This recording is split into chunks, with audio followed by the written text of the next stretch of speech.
Hi, I'm Carl Azus, and while I am not a meteorologist, I will be your weatherman for the next few minutes with snow and rain in the forecast on CNN 10. Welcome to everyone watching around the world. If you're viewing this show from the eastern United States, you already know what we're starting with. Arctic air has blown in and shattered records all over the country. Meteorologists say roughly 70% of the U.S. population, around 240 million people, woke up to sub-freezing temperatures on Wednesday morning. From the Great Plains to the Midwest to the eastern seaboard and the American South, the Weather Channel says more than 300 records have been set for cold temperatures this week. They range from below zero measurements in Nebraska and Iowa to single-digit temperatures in parts of Texas, North Carolina, and Vermont. It's not that it's never been this cold before in these places. It's that since record-keeping began in the 1800s, scientists say it's never been this cold this early in the season. We're still 37 days from the official start of winter. Hundreds of flights headed into and out of Chicago were canceled because of dangerous conditions. Snow has been in the forecast from Colorado to Maine. And while things are supposed to warm up a bit as the week goes on, forecasters say temperatures will still be 10 to 20 degrees below average. The National Weather Service compared this Arctic blast to an event from 1911 called the Great Blue Norther. That cold front also hit in November, and it caused incredible drops in the temperature, with places like Oklahoma City plunging from 83 degrees in the afternoon to 17 degrees that night. On Tuesday morning, 108 years later, it was 16 degrees in Oklahoma City. Meanwhile, in the storied Italian city of Venice, it's a high tide that's being blamed for unusually high amounts of flooding, and there's rain in the forecast. At least 45% of the city, and some observers say as much as 80% of it, was flooded on Tuesday. The tide turned Venice's lowest point, St. Mark's Square, into what looks like a swimming pool. Venice is built on a lagoon. It's no stranger to flooding. Tides that cause water rises like this are known as acqua alta in Italian, and they usually occur in wintertime. But the one that washed in on Tuesday night was more than 73 inches high. That's over 6 feet. And it caused the worst flooding the city has seen since 1966, when a tide of more than 76 inches was recorded. Local officials have asked for a state of emergency to be declared. Venice's mayor called the tide a wound that would leave a permanent mark in the city. He says the damage would cost hundreds of millions of euros. And officials say the weather doesn't look like it's going to help at all. More rain and strong winds are expected over the next few days, setting the scene for another possible high tide. 10-second trivia. Which U.S. founding father warned Americans about the danger of political parties in the state? Benjamin Franklin, Alexander Hamilton, Thomas Jefferson, or George Washington? In his farewell address, a 32-page handwritten document, George Washington cautioned Americans about political parties.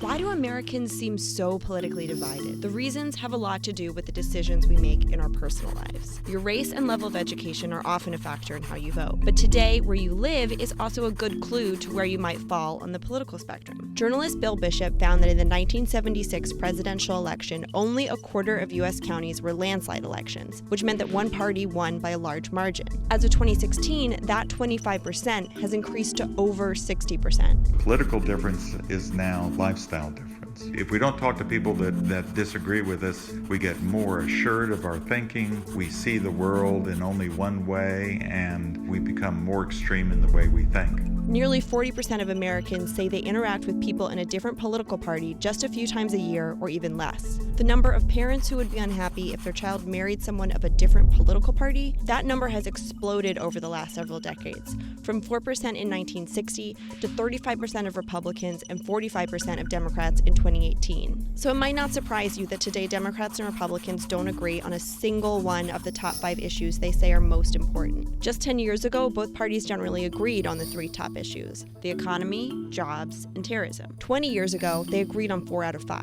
So Democrats and Republicans have grown further apart. At the end of the day, a 2-party system relies on sorting Americans into red or blue. But the full picture of America is much more colorful.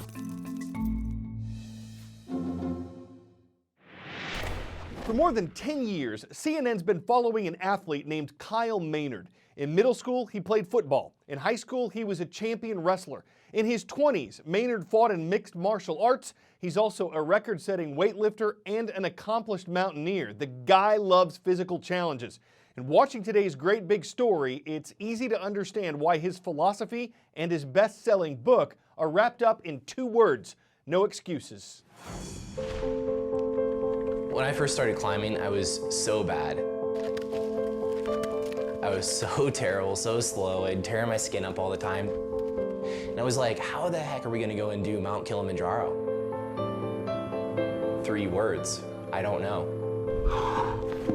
Those 3 words, 3 of the most important words in my life. All discoveries happen from I don't know.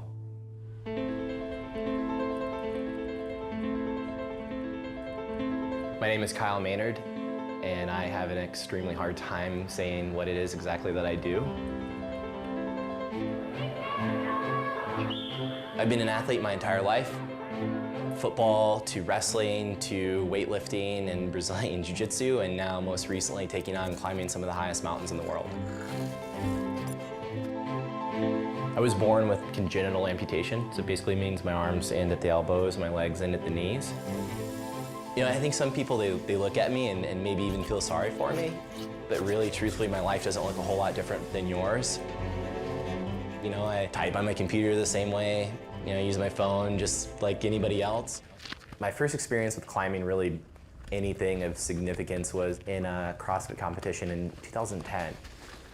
The first workout was you had to do a 1,000-meter row in this rowing machine in a sprint up Stone Mountain. Everybody else did it in maybe 25 minutes.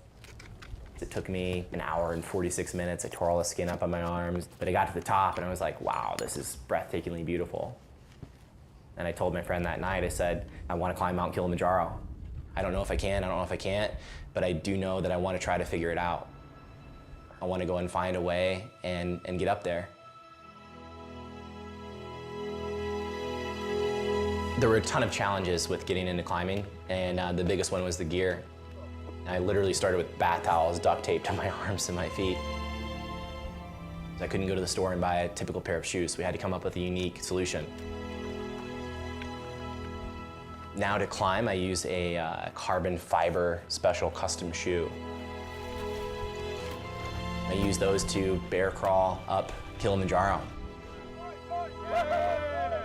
Then me and my team, we took on climbing Mount Aconcagua, the highest peak in South America. I felt my body was like in full shutdown mode. Man, it was brutal at moments, but it was breathtakingly beautiful. At the top of that mountain, you know, you can almost kind of make out and see like the curvature of the earth. I mean, it was just a moment I'll never forget.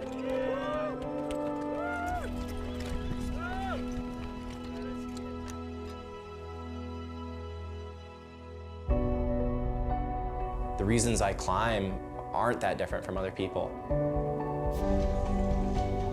Get into a place that there's no way my wheelchair could have brought me there. That's what I love. I'm not trying to live to be 1,000. Like, I want to go out there and have my life mean something. When I've gotten down and I've looked at the mountain and I see what we've achieved, it's like, wow, maybe that was a really bad idea that we were there, but it was beautiful.